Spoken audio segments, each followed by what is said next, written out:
Hello! Magandang buhay! For today's video, magpasama nga sa akin ngayon ang aking pinsan na si Ella Put para magparehistro sa Comelec. Yes po, papunta kami ngayon sa City Hall. Magpaparegister siya para makabota na siya sa darating na SK election. So ayan, nandito na po kami sa City Hall. So since nandito na kami, nag-try na rin ako mag-check sa aming post office kung makakakuha ko ng postal ID. Pero ayun nga, unfortunately, umuwi kaming luwaan, di ba? Hindi na lang namin sa tawa-tawa. Pero parang hindi na rin masayang ang aking labas kahit mainit. Pumunta na rin kami sa Kalentong dahil kami nagutom.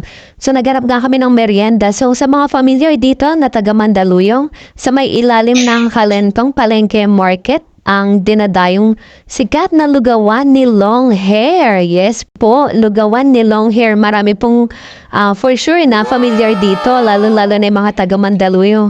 So, syempre, hindi naman kayo mahilig sa lugaw. Ang favorite ko talaga in-order dito is yung kanilang palabok. Yes, yung special palabok, diba? Favorite ko po talaga is palabok. So, ayan, diba? While waiting, makikita mo ang daming tao. So, ayan, dumating ng aming order and it's tikiman time. Kain-kain tayo mga besh! So, ito na nga, wala talagang nagbago sa lasa ng kaninong kalabok dito. Ever since nung dinadala ko dito ng mami tita ko, nung bata pa lang ako, tuwing sasamahan ko siya mamalengke dito sa Kalentong Market. After naming mamalengke, dito talaga ang direksyon namin kay Long Hair para kumain. So, ang mami tita ko favorite niyang orderin dito is yung lugaw and ako naman po talaga is palabok. Yes, 'di ba? So ayan, na-miss ko tuloy bigla ang mami tita ko na madalas kong kasama pag pupunta dito. And nalaman ko lang yung place na to dahil sa kanya. So imagine, sobrang tagal na talaga nung kainan na to.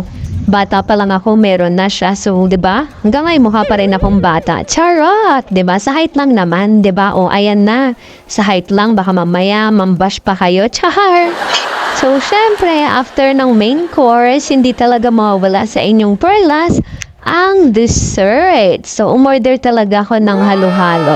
Pero, syempre, to set your expectation, para sa akin, hindi talaga yung ine-expect mong halo-halo na creamy siya. So, carry lang, pantawid, init, diba, refreshing. So, mas bet ko talaga ang halo-halo sa Mang Inasal o kaya kay Bebangs. Kung familiar kayo dyan, grabe. Ang hirap lang kasi umorder dun kay Bebangs eh.